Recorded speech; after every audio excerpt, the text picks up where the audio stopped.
Violence. Tonight, here is the one thing that everybody seems to be missing. The extreme left on this planet is actively calling for violence. As world economies go down the tank and unemployment continues to rise, which some might say maybe some of these politicians actually want, the disenfranchised people are set to explode. And now, I was handed this morning when I got into work. I've been trying to get a copy of this for a while. It is a brand new book. It is a dangerous book. It is called The Coming Insurrection. The Coming Insurrection. It is written by the Invisible Committee. It calls for violent revolution. An anonymous group from France, of all places, called the Invisible Committee, penned it. They want to bring down capitalism and the Western way of life. This started in France and started to spread to countries like Greece and Iceland, where people are out of work, out of money, and out of patience. Now, it's about to come here to America. The book comes out in English in August. I think it's August 9th. This is one of the first copies finished in English. The book was written after the riots in the Paris suburbs in 2005, and it tore the country apart. You remember that? That was before the economy really got bad. This book is the anti-common sense. In fact, I talk about books like this in Common Sense in a section called The Enemies Within. In this book, when I wrote this, I knew people like this. I didn't know this book was coming out, but I knew people like this were going to show up. Enemies within. And they were going to tell you to pick up a gun. And they were going to use every kind of emergency and stress to get you to do it. This is a book of revolution. This is a book of peaceful revolution. This one's from the right. You know, the radicals. Everybody's so worried about in government. This one is from the left. Let me read you just a little bit of this. Take up arms. Do everything possible to make their use unnecessary. There's no such thing as a peaceful insurrection. Weapons are necessary.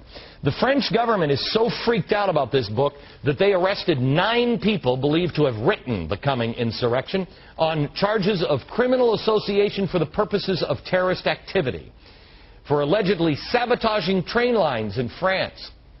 When I first read about this, I read the story in the newspaper.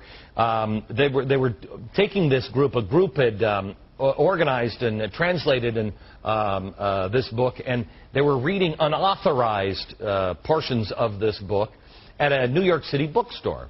Well, the bookstore threw them out because they weren't supposed to be doing that. Then they went into a Starbucks, and then they went into some other place.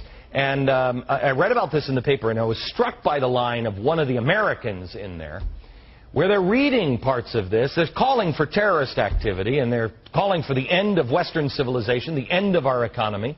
And one of the ladies actually said, I didn't know what was going on, but it sure was exciting. And I thought, we are doomed.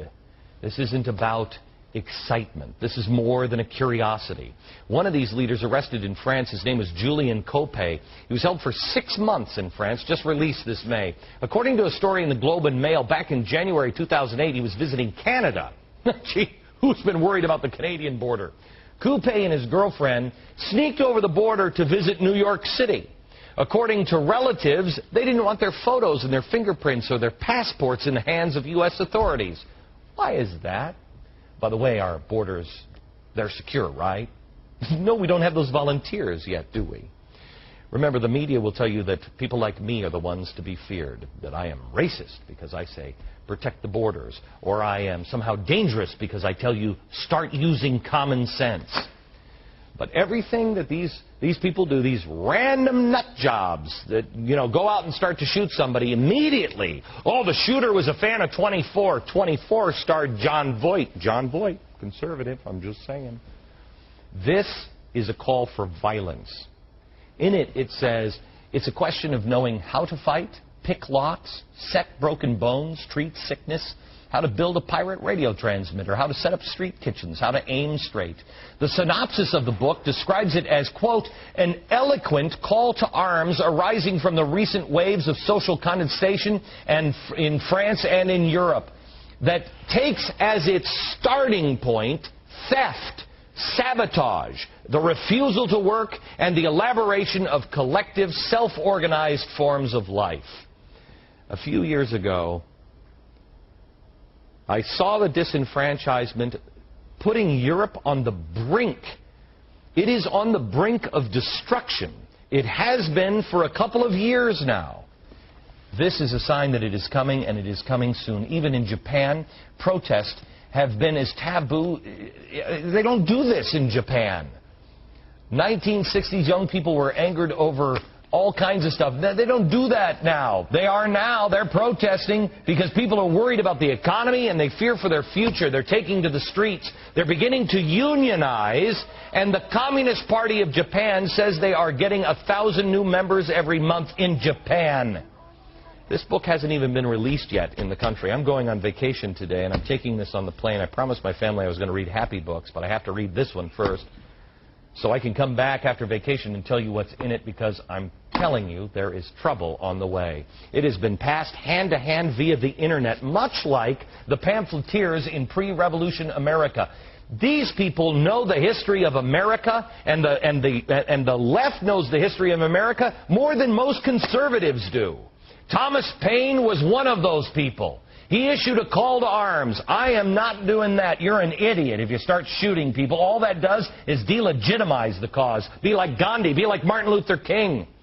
But people on the extreme left are calling people to arms. I am not calling for a ban on this book. It's important that you read this book. You know what people are thinking, you know who the enemies are, and you be ready when it does. And let me tell you something. Don't dismiss these people. Don't dismiss them.